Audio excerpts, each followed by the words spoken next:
warahmatullahi wabarakatuh. Saya atas nama Reski dari kelas Manajemen A2. Di video kali ini saya akan menjelaskan materi tentang analisis laporan keuangan. Langsung saja saya akan menjelaskan materinya.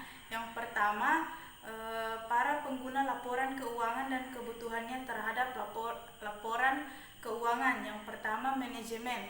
Manajemen menggunakan laporan keuangan perusahaan untuk menilai likuiditas, aktivitas, solvabilitas, dan profitabilitas perusahaan yang dikelola. Yang kedua, pihak pemberi pinjaman atau kreditur. Analisis laporan keuangan memberikan informasi kepada pihak pemberi pinjaman agar dapat menilai kemampuan perusahaan dengan melunasi pokok pinjaman beserta bunganya. Yang ketiga, investor. Investor menganalisis laporan keuangan suatu perusahaan untuk menilai apakah perusahaan yang sedang dianalisis memiliki prospek usaha yang bagus atau tidak di masa depan. Materi yang kedua yaitu prosedur analisis dasar. Yang pertama, dinilai dari ukuran analisis. Ini biasanya dinyatakan dalam bentuk perbandingan rasio dan persentase.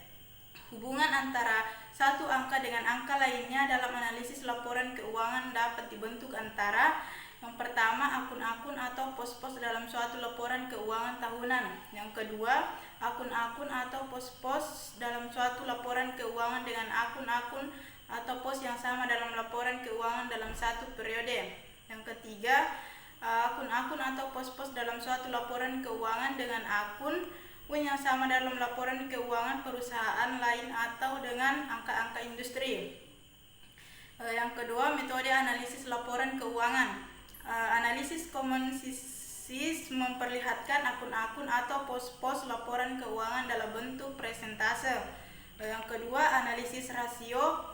Analisis rasio adalah teknik kedua yang utama dalam analisis laporan keuangan. Analisis rasio dapat dibagi menjadi 4 kelompok analisis, yaitu likuiditas, aktivitas, solvabilitas, dan profitabilitas.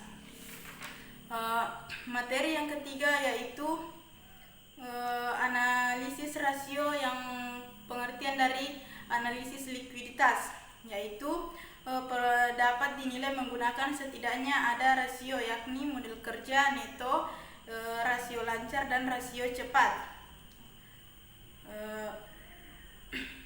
Yang kedua, modal kerja neto, yaitu selisih antara aset lancar dan liabilitas jangka pendek yang dapat menunjukkan kemampuan perusahaan dalam memenuhi liabilitas jangka pendeknya.